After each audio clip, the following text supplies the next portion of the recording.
Om Sahana Vavatu Sahano Bhunaktu Saviryam Karavavahai Tejasvinavaditamastu ma vidvishavahai. Om Shanti Shanti Shanti. Samasta Jana Kalyani Niratam Karunamayam Namami Chinmayam Devam Sadgurum Brahma Vitvaram Kalabhyam Chudalang Kridashashi Kalabhyam Nijatapa Palabhyam Bhakteshu Prakatita Palabhyam Bhavatu me Shivabhyam Astoka Tribhuvana Shivabhyam Hridi Punaha Bhavabhyam Ananda Swaradanu Bhavabhyam Natiriyam. Verse 60.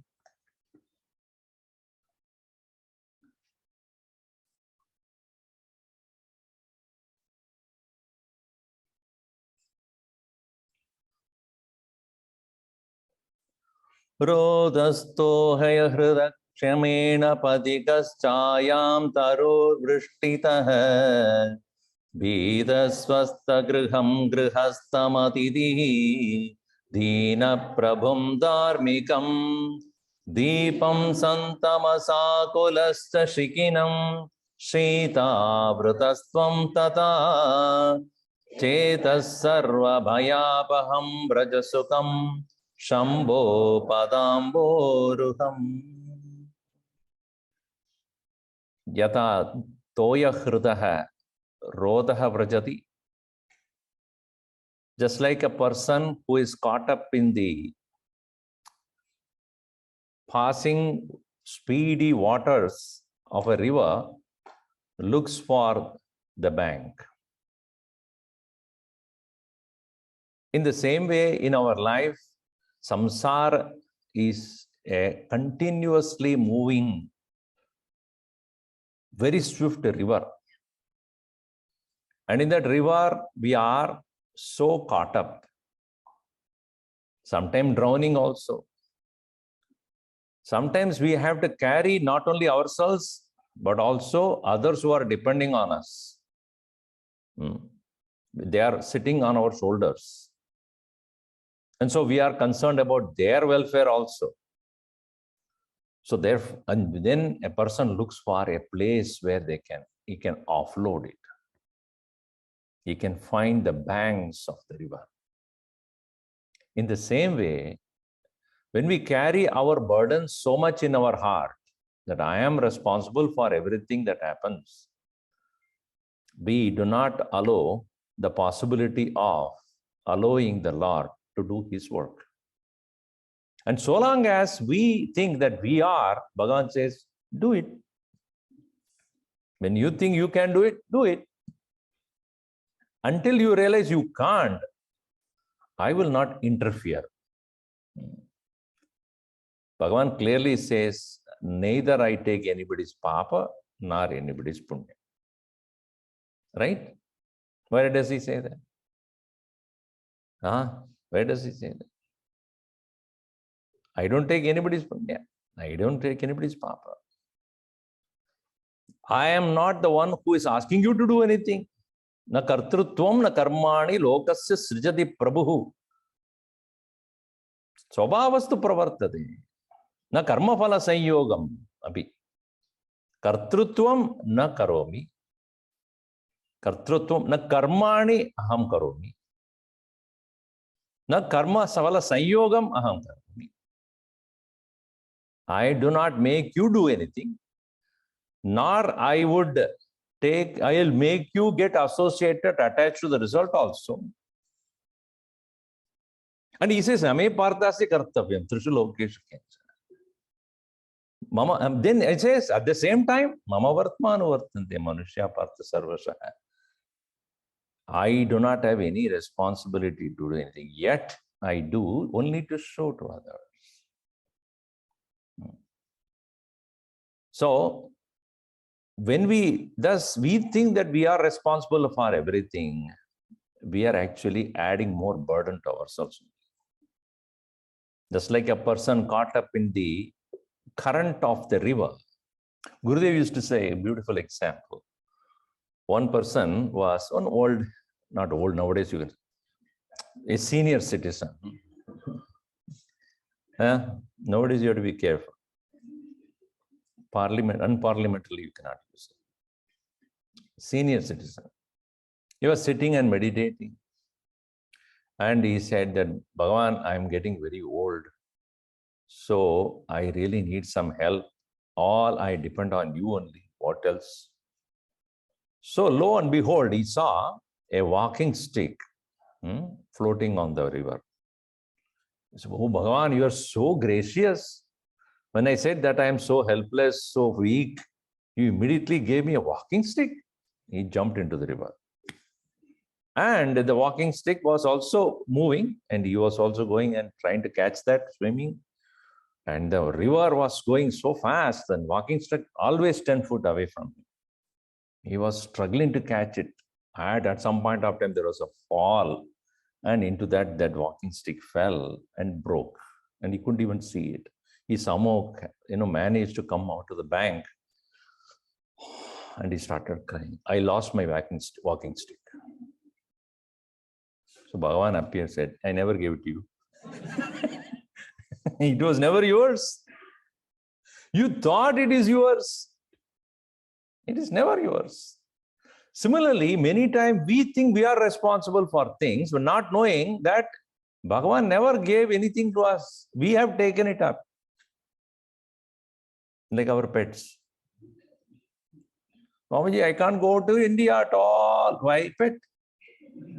Who asked you to do that then? Swamiji, you don't know. It's so nice to have their company. Right? Dog, instead of that guard, only one difference, one small difference. That's why they put on the outside in the gate, no? Beware of dog. I told them, just change a little. Be aware of God. Instead of beware of dog, be aware of God. That's all the difference. When Bhagavan is there as a company, who else you want? We totally forget that. And then because of that very forgetfulness, our burdens become more. So, Rodastoya hrita shramena patikaha chayam taroho vrajati shramena patikaha. One who is tired traveler, walking so far, becomes so exhausted, he looks for the shade of a tree to just rest. Our travel is not from the time we are born. It is beginningless travel of the soul. Our soul is not the day we are born. It is much before that. And we are carrying so much of vasanas in our head. We are just exhausted and tired. Until we find that this travel had begun long time back. And it will not end unless we want it to end. Who is a mumukshu? Who says, my travel should end at some point of time. One who believes that I can end this travel one can believe that I finally find my destination, alone can be a mumukshu. Otherwise, he cannot. Two Mahatmas, it is another story which you all know. Two Mahatmas were meditating, and one here and a little far away. Narada was passing by, going towards Vaikuntha. So the first one asked, where are you going? He said, I'm going towards Vaikuntha. Oh, is it so? Can you ask one thing to Bhagavan? What? I've been meditating for so long. Just ask him, when do I get his darshan? Please ask him. Yes, I will do. And he further proceeded. Then one more Mahatma was there and he asked the same question. He said, I will ask. Proceeded. Years later, Narayana is coming back. So obviously met the second person first. So he asked, so did you ask him? Did you ask Narayana when I am going to finally realize? He said, look at your tree that you are sitting there. As many leaves that are there, those many births you have to take before you realize. So many leaves. So many lives I have to live before I realize Bhagavan. That's what he said. Then he came further. This person who asked him first. So did you ask? Yes. What did he say? Look at the sand that you are, on sitting. As many granules of sand that are there, that many lives you have to take. Is it? I'm so happy. That means at the end, there is some end. You see? So now you tell me, even though the number of granules that are there, sand is much more than the number of leaves. The first one was unhappy because so many lives. Here it is innumerable lives. So, but this person knows there's an end. Such a person alone is a mumukshu. One who knows that there is an end. Similarly, in our tireless traveling, tireful traveling, tireful means not with the tire. Once I was in a yatra, and first leg itself, we had 2-3 buses of loads of people, and one bus stopped. So others also have to stop. So I went down and asked what happened. Swamiji, we have to change the tire. It is burst. Oh, okay. So they started to do that. So I came back to the first bus. So the people in the bus, they do not know what happened. So Swamiji, what happened? They are retired. So they are retiring. So I said, oh, so they are not coming. No, they are retiring. So our tiring life, so-called tiring life, we say, I'm retiring. What does it mean? When people go to work and then somebody, finally I retired. Meaning, again, ready to get tired. Our life is therefore stages of our life. Every stage of life, there is something tiring us. Why you ask the students? Tired of studying. You ask a householder? Tired of going to work. Ask a senior? Tired of doing nothing. Ask a sannyasi? Tired of meditating. And not I do then. But what is the tiredness? What is the tiredness? Because the soul is unable to maintain its enthusiasm to reach the final goal. Such a one alone will get tired.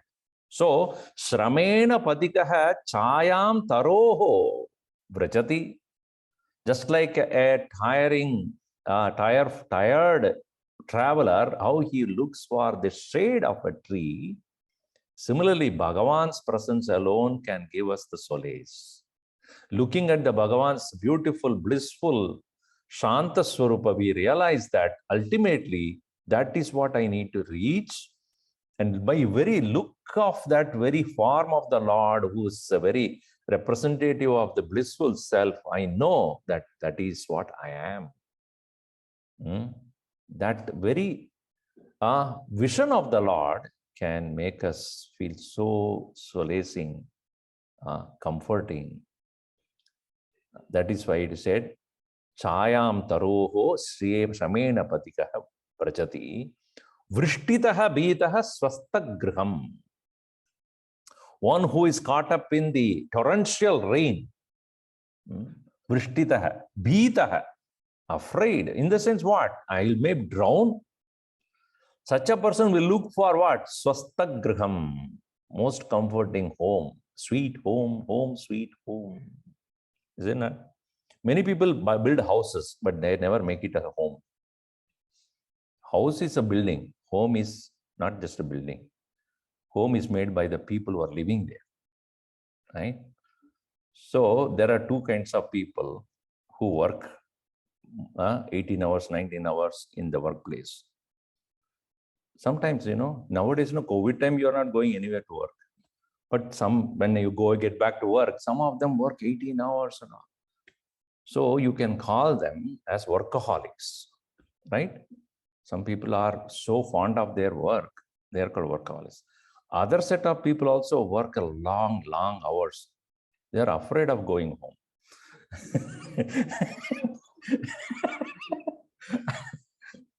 So it's not that they love the work, they don't want to go. See, those who are smiling, they know it. So how a person who is caught up in the torrential rain would like to go and dry himself or herself in a place where he can comfortably, relax. In the same way, we are continuously bombarded by the challenges of the world. Every stage there are challenges. You mean to say a 3-year-old doesn't have a challenge? To get up and walk is a challenge for the child. Or going to school is a challenge. Or person who is studying is a challenge. Or going to work, boss is a challenge. Or the one who is married, I don't need to tell you about challenge. The challenge is there, competition is there, comparison is there. Where it is not. That's why many people ask me, Swamiji, are you a successful Swami? I don't understand your question. What is successful Swami? Can you define me, please? Everywhere there is challenge. And sannyasin don't have a challenge, but I'm saying in general. So we are bombarded by the world constantly. Expectations from the people. That itself is a challenge. Why am I satisfying everybody's requirement in my life? I cannot. So one is feeling exhausted at that point. Am I satisfying everybody around me? You cannot. So at that point, what you should do? Swasthagriham. Abide in yourself. Here, swasthagriham, Atma. Atma samsthana. Amsa samstitihi swatma darshanam. Isha darshanam swatma rupataha. Abiding in oneself is the greatest abode. One's own home. That's why Gurudev used to say, Hari, home. Go to your home. Go into your original abode. That is where you have to finally reach. Swasthagriham. And atitihi grihastam vrajati. A person, as I said yesterday, blind date. Undated person looking for a grihastha. A person who can show hospitality. Who is the person who can really make you feel at home? We always say, anybody comes and stays for a feel at home. He never went. He said, why? You only told me that feel at home. Then he's not Atiti then. And Atiti is a short period of time he has to be there. That is all. You know that in the case of Nachiketa also, he came as an Atiti there. And he did not even get into the house.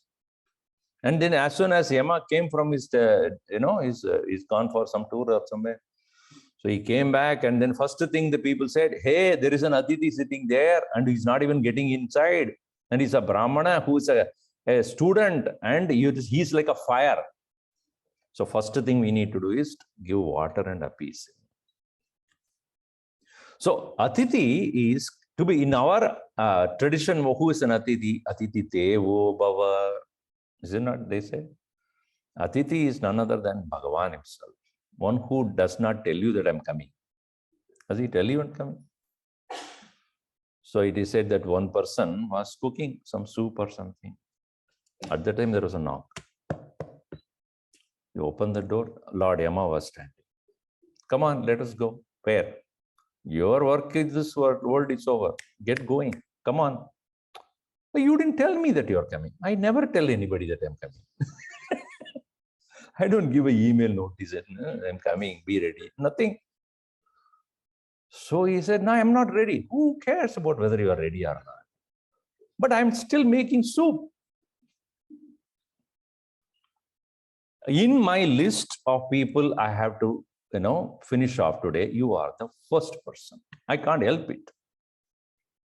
He said, okay, I will definitely oblige you, but wait, I will make this soup and give it to you. We'll drink and then I will ready to go. Okay. In the soup, you put a small little portion of sleeping pill.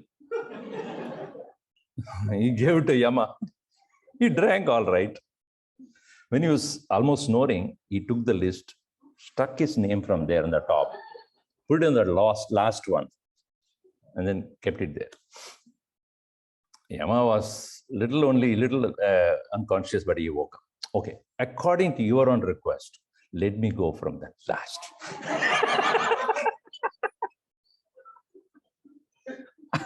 Anyway, it is unavoidable. It's not today, tomorrow. So, Atithi Devo Bhava. So, like an Atithi, look for a right householder to comfort him even short period of time. In the same way, in our life, Bhagavan is the Grihastha. Which is his Griham? Hridayam. We are all Atithis. Temporarily we need. In our life, when we are so much caught up in worldly things, as and when possible, please go home and rest for a short period of time. Whose house? Bhagavan's place. That's why on the other day I said that even when you go to sleep, you are actually in the lap of the Lord, not knowing. That's why it's called prajna. Prajna means what? Prayena ajna. In general, we are unaware that we are at the very lap of the Lord. Otherwise, we would not have that shanti, that peace that came from nothing, right? The joy that is, the source is not known. What is that which is making you joyful in sleep or happy in sleep? What is that you have achieved? Nothing. What you accomplished? Nothing. What you enjoyed? Nothing. What you saw, what you hear, what you taste? Nothing. Then, so you are in the abode of the blissful Lord only, but without knowing, without that knowledge. Prajna eva prajna. Prajna means one who is aware. So what is prajna in samadhi is prajna in sleep. That's the only difference. Where one knows where one is in the abode of the Lord is a prajna. One who does not know is a prajna. So, where is the abode of the Lord? Hridaya guhara madhye kevalam brahma matram. Sarvasmin hridaye ekahe vasti tat brahma paramatma. So, that only we go to. So, grihasthamatitihi dina prabhum dharmikam. Like a person who is devoid of resources, how he or she would go to a person of some dharmika, some kind of righteousness, some kind of virtue, some kind of a large-heartedness, compassion. In the same way, one should approach the Lord. I am poor. Earlier also we said, I don't know Shastra, I don't know this, I don't know that. I am Ajnaha. Please, O Lord, you are the only person who can consider me. Aham Ajnaha. It's not what he said. I am in fact foolish. Only who can help me? One who knows this. So there are people who may help you without knowing you. That is only temporary. But to those who know you, then they help you. Their help is really the worth one. Because they understand why you need that and then give it to you. Others give it to you because they want to just give it to you. That's why it is said, that who is a sattvic dhana? What is sattvic dhanam? The one who knows the purpose for which he is giving. What is the reason why whether the one who is receiving deserves it and why he needs that. Knowing that when you give the dhanam, it is called sattvic dhanam. So otherwise, that's why the Upanishad says, Shraddhaya adeyam, ashraddhaya adeyam. Shriya adeyam, Riya adeyam, Bhiya adeyam, Samvida adeyam. Know it well. Joyfully you give. With faith you give. Without faith, don't give. So one who knows this, Bhagavan alone can give knowing what we want. See, very often we desire many things, but we deserve that or not. Gurudev always said, you may desire, but you get what you deserve, not what you desire. So what we desire is one thing, what we deserve is another thing. And what we deserve alone, we get it. If everybody gets what they desire, there will be nothing there for anybody else. So, Prabhum dharmikam deenaha vrajati. Deepam santamasa kulascha. Just like a person who is in utter darkness will look for a light, we are in the absolute darkness of ignorance. And the Deepam is Bhagavan only. The light that can reveal to us what is hidden is Bhagavan's presence only.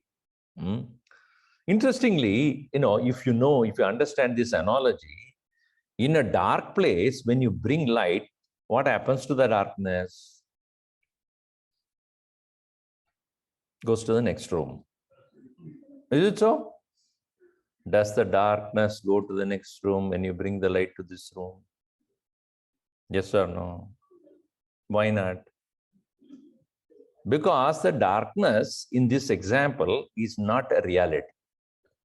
Darkness is only absence, right? When you bring the light, darkness does not go anywhere. Because to start with, darkness is not a positive presence. If it is a positive presence, then when there is light, you can bring darkness. Try. If there is a light, let us bring some darkness from outside. Is that possible?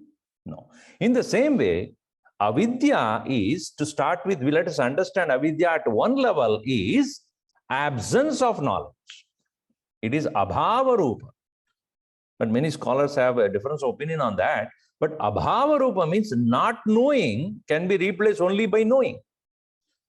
As Bhagavan Shankaracharya also very clearly said, that any amount of things that you do, the darkness of ignorance will not go unless you bring the light of knowledge. So, therefore, when we recognize that there is darkness enveloping us in the form of ignorance in us, only one who can bring that light is only the grace of the Lord. So, just like a darkness can go only in the presence of light, Deepam santamasa kulascha. Similarly, Shita avrataha shikinam vrajati. Shita avrataha, one who is caught up in the coldness of duality.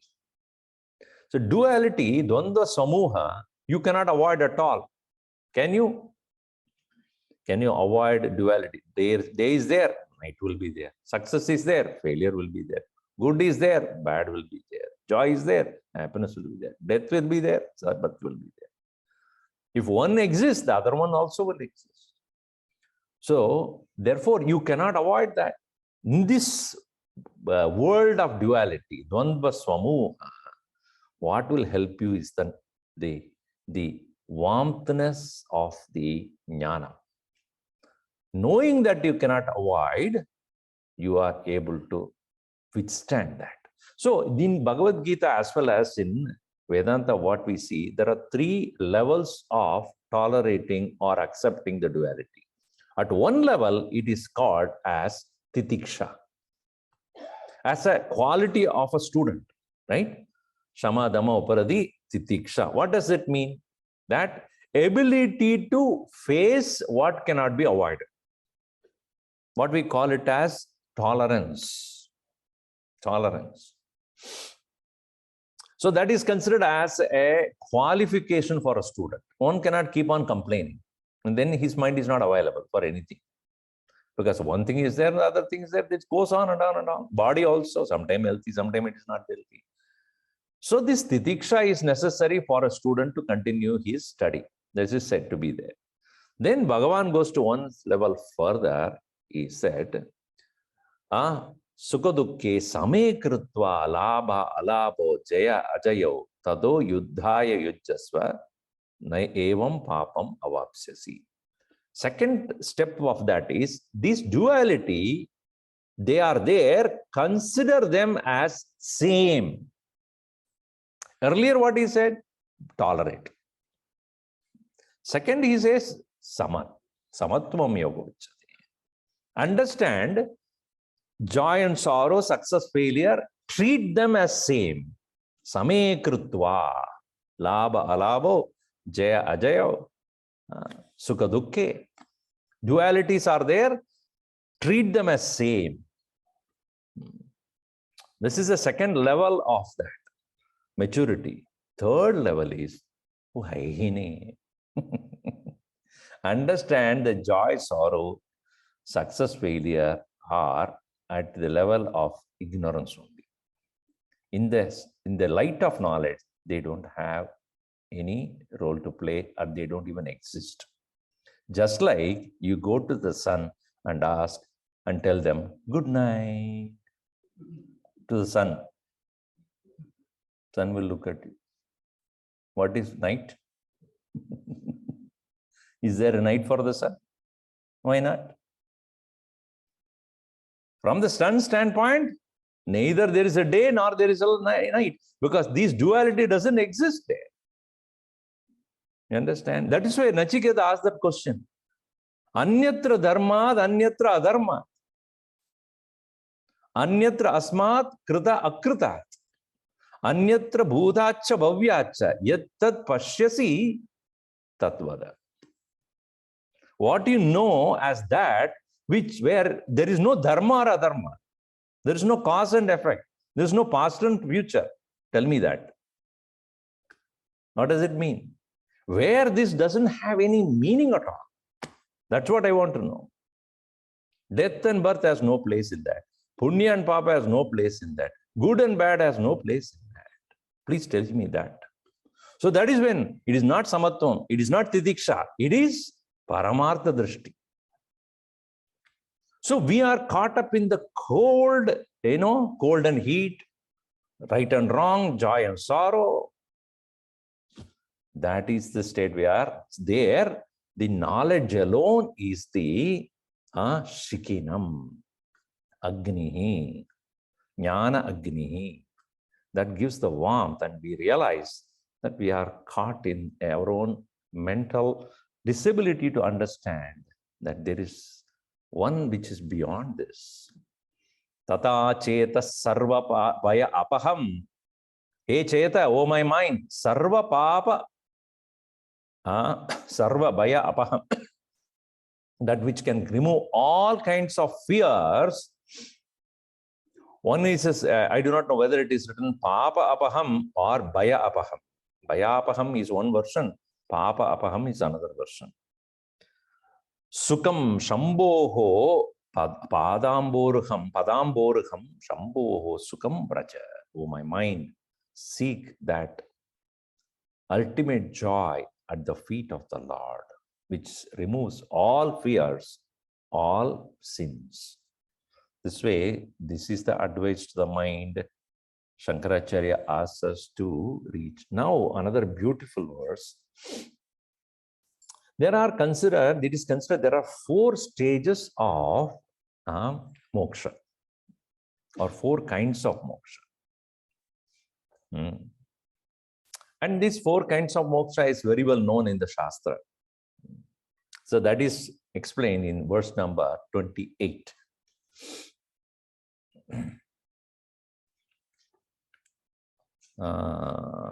28, yes. सारूप्यं तव पूजने शिव महादेवेदि संकीर्तने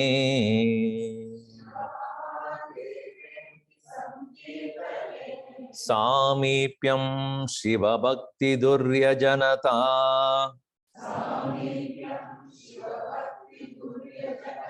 संगत्य संभाषणे सालोक्यं च सचराचरात्मकतनु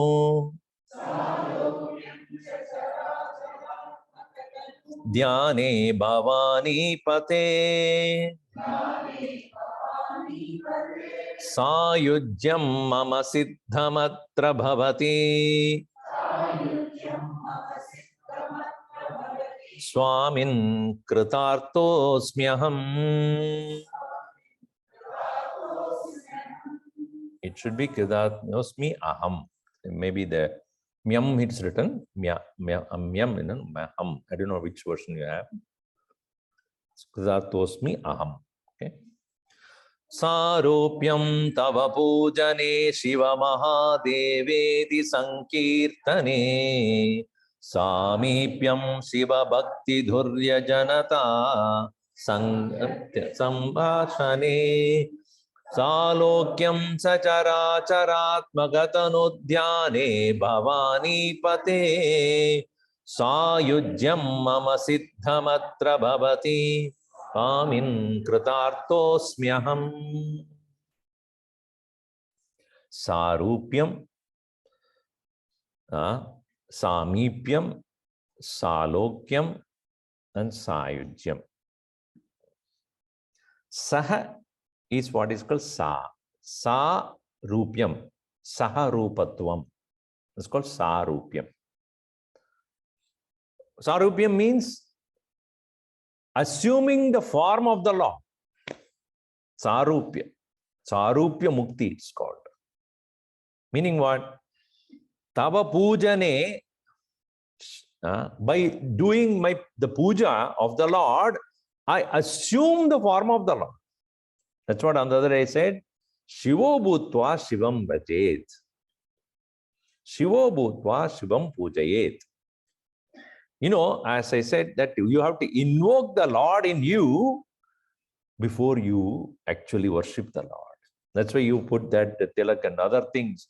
That you assume the form of the Lord, thereby you invoke Him before you start the puja. Tava pujane, he says, sarupyam. By doing your puja, I slowly emulate your qualities. Rupa here does not mean physical form. Rupa means guna. So your qualities I start emulating in me. The Shantatvam, the Shivatvam, the Suntaratvam, the peace, the joy, the bliss, the beauty, the compassion, the love, the tolerance, the understanding. And that as one comes to do the puja with proper identification, not just utterance of the names or offering some naivedya, etc., but understanding that Lord whom I am worshipping is very much my own self, and I am bringing all the qualities of the Lord within me into that form only to worship and emulate those things in my life. So that is sarupya bhakti, sarupya mukti. That is one form of liberation. In the sense, one feels that Bhagavan's qualities, when one starts to develop, he finds the constant company of the Lord. One finds oneself being accompanied by the Lord continuously. That is called sarupya mukti. Second one, he says, sankirtane mahadeva iti. Shiva Mahadeva iti sankirtane. What is that I find? Samipyam. The close proximity of the Lord. The Lord is so near to me. Such a person, he doesn't depend upon external form anymore. When I have the proximity, It's like we carry the phone nowadays so dearly. Even those places where you don't take even your wife with you, restroom also you carry. And when some people get agitated, where is my phone? As though half of their life is gone. I need to have my phone. Some people put on the vibrate mode, no? What happened? As well, you got God realization over. No, my vibration.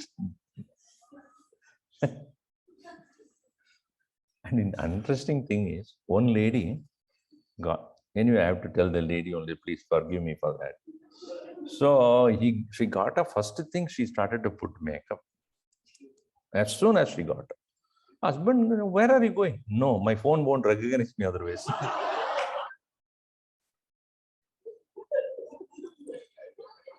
To open the phone, because when she did the, identification, she put the phone with the makeup. So obviously you have to do. So, that is true. I recently went for my real ID, So the old ID I had with the beard and all that thing.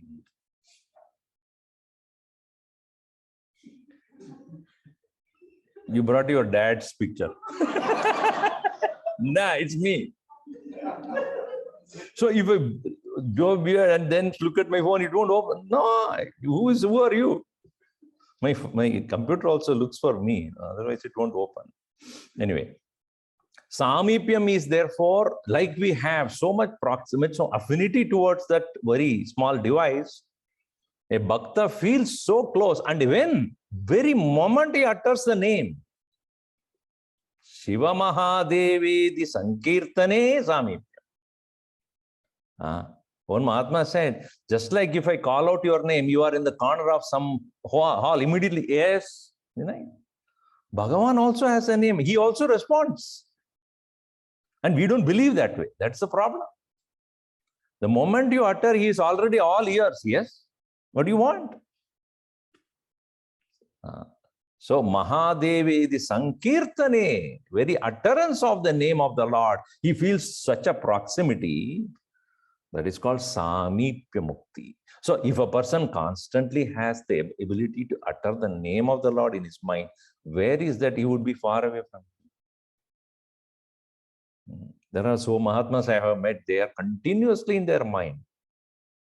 Om Namah Shivaya, Om Namah Bhagavate Vasudevaya. It goes on and on and on. And therefore their speech is also very limited. Limitedly they speak because at the background that still the name of the Lord goes on and on. So Samipyam.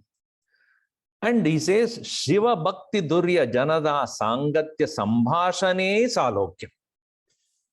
I am in the very abode of the very Lord when I am in conversation with those people who are filled with love and devotion for you, O Lord. Shiva Bhakti Durya. Those who are filled with Durya Janata Sangatya, in their presence, Sambhashane, when I converse with them, I am not in this world. I am in Shivaloka. I am in the abode of the Lord. Those who have gone to Kailash would understand this. When you sit in front of that very Bhagavan who is in the form of the Kailash, only tears will come out of your eyes. If you really understand what that means. The Bhagavan is there, standing there. Yes, I'm waiting for your puja. Come on. We all have felt so close, so very vibrant presence there, as though he is sitting there and looking at us. Come on, what are you going to do? And many times we found, first time when I went, it is filled with cloud. We cannot see the very form itself. So we were wondering, and then we decided, let us do the puja. As even we were doing the puja, slowly cleared up. And by the end of the Rudra Puja, completely cleared. So we had a full darshan of Bhagavan's presence there. And by the time we finished, and then we finished the puja, and then look at it, completed. again gone. So he placed that with us. So here, Salokyam, the very abode of the Lord itself, when I am in the company of those who are filled with devotion. Is it not true when those people who have, tell their encounter, they're not encounter, tell their experience with Gurudev, you feel that, how is that, these people had the great joy of being in the company of Gurudev.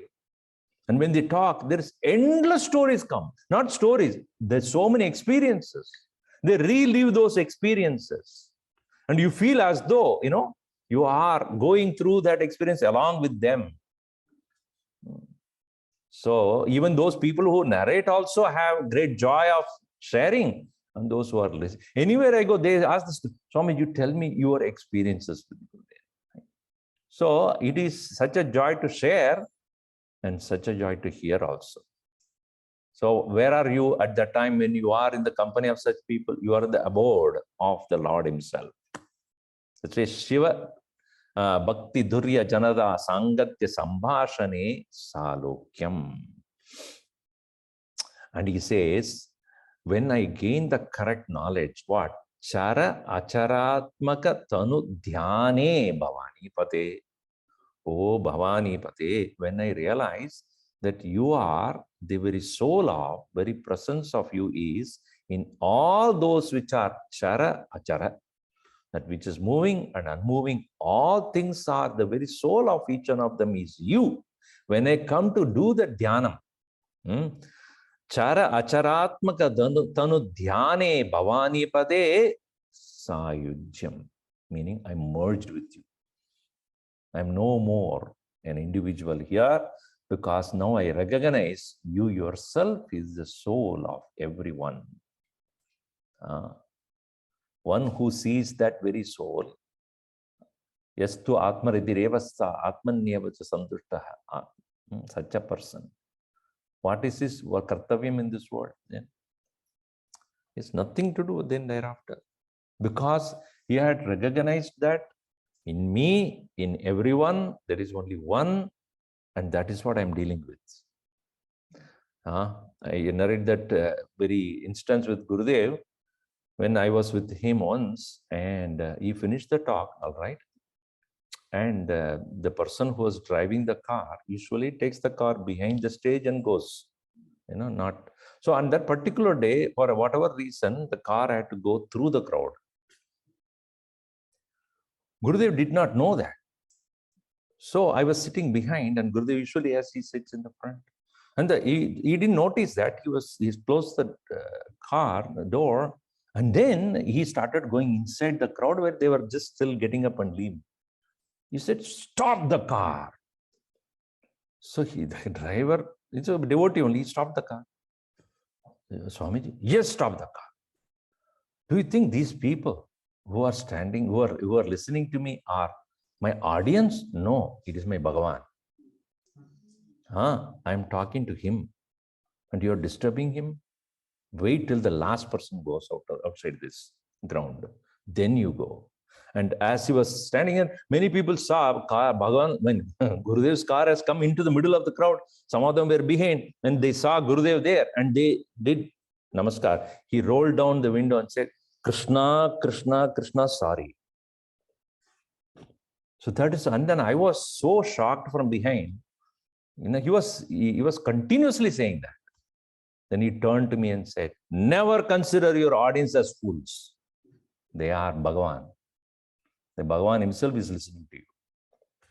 So his attitude was that I am talking to him. So how careful you should be. You cannot say something whatever you like. So that was the attitude of the Mahatmas. They never consider another person as a person. It is another form of the Lord only. So chara acharatmakatanu dhyane bhavani pade sayujyam atra bhavati. You don't need to go anywhere. Atra siddham. Here itself you are in his, you are united to him. Sayujyam. Total union with the Lord. Sayujyam mama siddham atra bhavati Swamin. Kritartha asmi. I'm so fulfilled. There's nothing more I want. Kritartha means what? Yat yat kritam tat sarvam kritam. Kritakrityaha. Kartavyam sarvam kritam. That's why it's called Kritartha. Whatever I need to accomplish, I have accomplished. Artha means what? Purushaihi artyate iti purushartha. Right? Whatever is sought after by being, they are called purushartha. And parama purushartha is what? Moksha. That only gives meaning to life. That is accomplished. Why? Where? Here itself. When? Dhyane. About what? Bhavani pate tava dhyane. Where? Charachara atmaka tanu.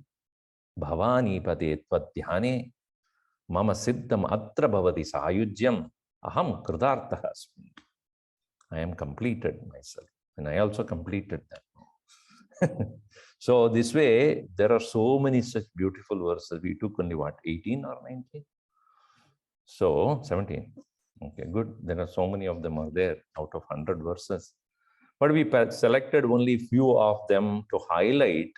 And as I said in the beginning itself, in this particular composition of 100 verses, Bhagavan Shankaracharya never used the word Atman, Brahman, Maya, Nitya. So strange.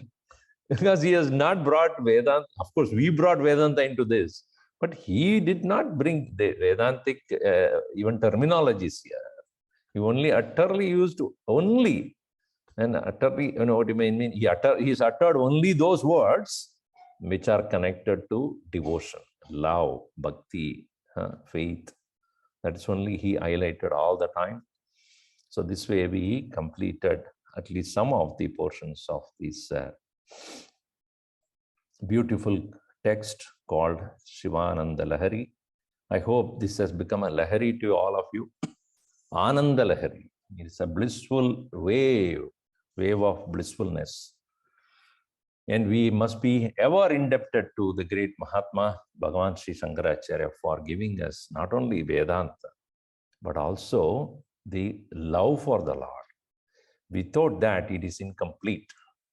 A person who has knowledge but does not have a heart for the Lord is, as Swami Vivekananda put, is a dry intellect.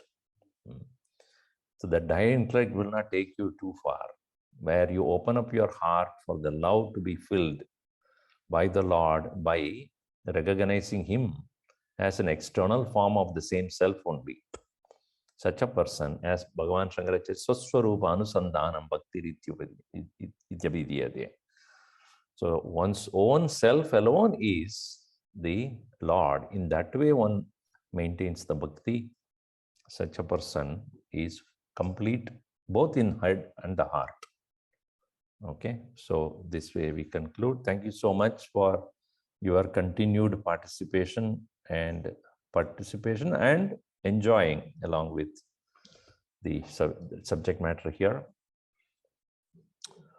Om sarve bhavantu sukhinah, sarve santu niramayah, sarve bhadrani pashyantu, ma kaschid dukkhabhat bhavet. Om shanti shanti shanti. Hari Om Sri Gurubhyo Namaha. Hari Om. My thanks to organizers, all of you. Without you, where am I? Or are we? Right? Especially, of course, those who have taken lead to do it, to make sure this happens. As Gurudev would say, you are my prarabdha. I am your prarabdha. Because without me, you will not be there. Audience won't be there. If the audience are there, where is the speaker? So, when I say you are my prarabdha, don't take in the wrong sense. Prarabdha means we both have come for a purpose. So, I need you, you need me. Or Gurudev would say, the teacher is needed only when the students are there. When the students are there, then the teacher can do whatever. Similarly, this very connection between us is because of the Guru Parampara. So that's why I said yesterday, to that Guru Parampara is our gratitude. without whom we would not be meeting each other. Or we may be meeting each other, but not in a good manner. As a strangers we would meet, but now we are meeting as bhaktas, as seekers. That magic is done by the great lineage. We should understand that. We are ever indebted to Sadashiva Samarambam Shankaracharya Madhyamam Asmadacharya Paryantam Vande Guru Parampara. Thank you. Hari Om.